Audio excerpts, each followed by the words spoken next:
Welcome in. It is day 249, and you're speaking to the Meeples Champion. And today, we're going to be going over a game that I do not have here physically, but I played this game a bunch when I was playing up on Board Game Arena. The game is called Teotihuacan. Hopefully I didn't just crush that. Teotihuacan. It's a hard name to say. I tried my best. This was one I was really excited to play on Board Game Arena. The concept of the game, obviously, I believe you're working with, it's either Incan or Aztec setup. I want to say it's Incan.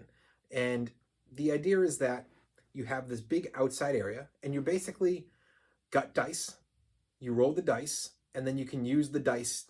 Well, you don't roll them. You start with certain levels, and you use them to move the dice around. Now, as you move, you can up yourself in your level for your dice. You can earn an extra die, and as you go to certain spots, you're going to be able to activate them. Now, when you do this, you're going to be trying to get more money to spend, or you're going to be trying to build up the pyramid. You're going to be trying to collect different abilities that will up you on different charts. These charts will help to give you extra things to help pay out for different possible scoring locations. It can help it so that the higher you are, first one to get to the top is going to get more bonus points. It can help it so that you're getting more masks because you're going to be getting points based on sets of total masks that you get in the game. There is a lot of ways that you can score in this game. And a lot of it is about being opportunistic. Yes, you could just keep on hitting up when in the middle and building up the pyramid. Or you could be paying attention to what's out there and be really good about jumping in at the right time so you can score based on a really good drop instead of just constantly doing it. Because you could be doing a bunch of work and make it so somebody else doesn't have to do a lot of work, and they can get a pretty close to what you just did for multiple turns. So you got to be really good about how you're taking your turn. It's truly a face-up, judge every piece of the game as you go, and try and figure out what your opponent's plans are and what's becoming available. It's not always going to be straightforward. Your different locations on the board as you get to them are going to have different payouts, and you have to be really aware of what's somebody after. Does somebody care about this payout that I want? If they do, I need to get there quick. If they don't, maybe I bypass it and I get something else they need because I know I can get it on the next round. You're going through multiple seasons, and when you finish the game up, you're going to add up all your points, see who has the most. You're the winner. Well, it's an interesting little game. I'm going to have up a little image over here to show you the box, obviously, and hopefully I'll be able to get some shots off Board Game Arena for our pictures that'll have shown you some of what I was just talking about. That being said, why don't we jump in and judge this game on our 7 categories and see where this one lands for us today.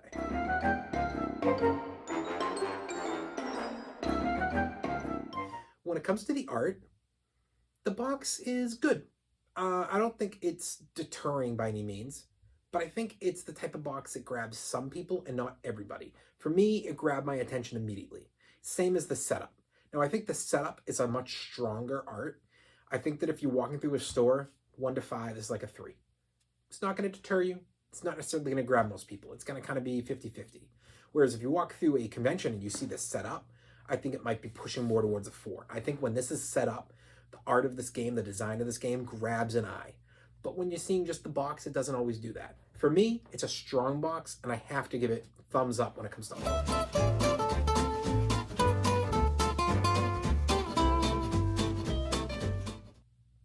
The components.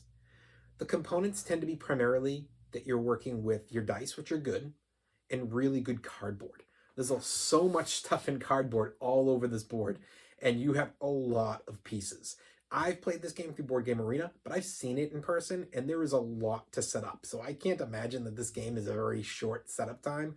It's got to take a bit of time to put it all together. That being said, I think they put a good amount of money into their components. Everything seems to be a good quality, so thumbs up. The price. This is a bit pricey. This is probably about a $60 game. I don't think I've seen it less than 60. And, well, I think the game is great. I don't own it. And I own it for a very specific reason. Because I'm not sure how often I can get somebody else to play it. This is not a game I'm going to get to play with my family very often. It's a bit complicated for them. And my friends, while they all can play it, don't necessarily love it. I love the game, but I fully acknowledge that if I'm going to drop the money on a game of this level, it's me dropping $60 to possibly only play the game once or twice a year. And I have so many games like that. And I have this available on Board Game Arena that if I really want to push my friends to play, I can ask them to do a Board Game Arena night and enjoy it. So for me, I think the price is just a little bit too much. If this was more in the $40 range, I think I would consider it. But for $60 to play only maybe once a year, just isn't worth it, especially with the availability on Board Game Arena. It's got to be a thumbs down.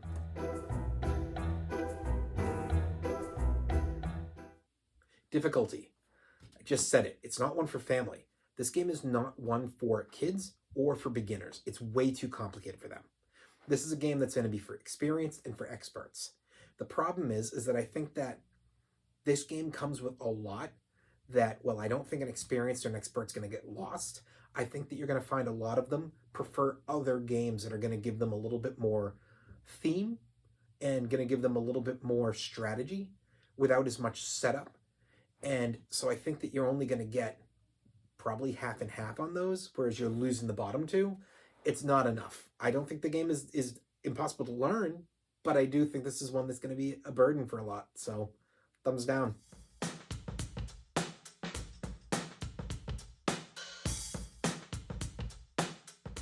Replayability. Now, I've played the game 4 or 5 times. I think that the game is not replayable in one day. It's a long game, and it's a good setup. And it's not replayable on a weekly basis. But I could see somebody who's a really big fan playing it a couple times a month. I think the game has replayability.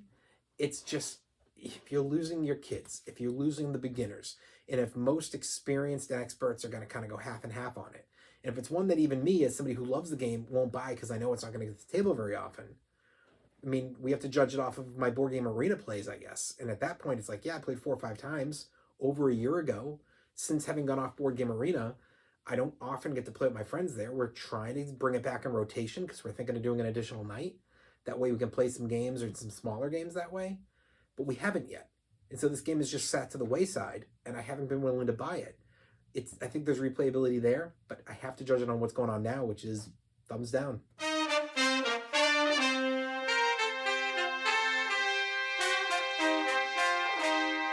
Keys to victory. This game is very well balanced. The whole concept of this game is being able to choose so many different routes. Which thing are you trying to build up? Are you collecting the masks? Are you trying to get the extra worker? Are you trying to make stronger workers? Are you trying to cash out and get more money? How are you taking advantage of your board? There's a lot of routes to go, and I've seen many of them work, and I haven't seen any of them be a losing way guaranteed. Thumbs up.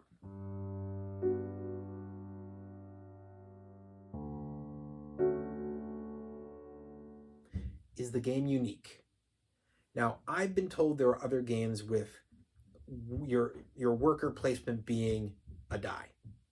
I can't remember off the top of my head. I know I've seen a couple of them. That feels unique to me. But I know that when people have talked to me about those are a smaller level game. This is a high-edged game. This is a going around the board, collecting many different ways to cash out.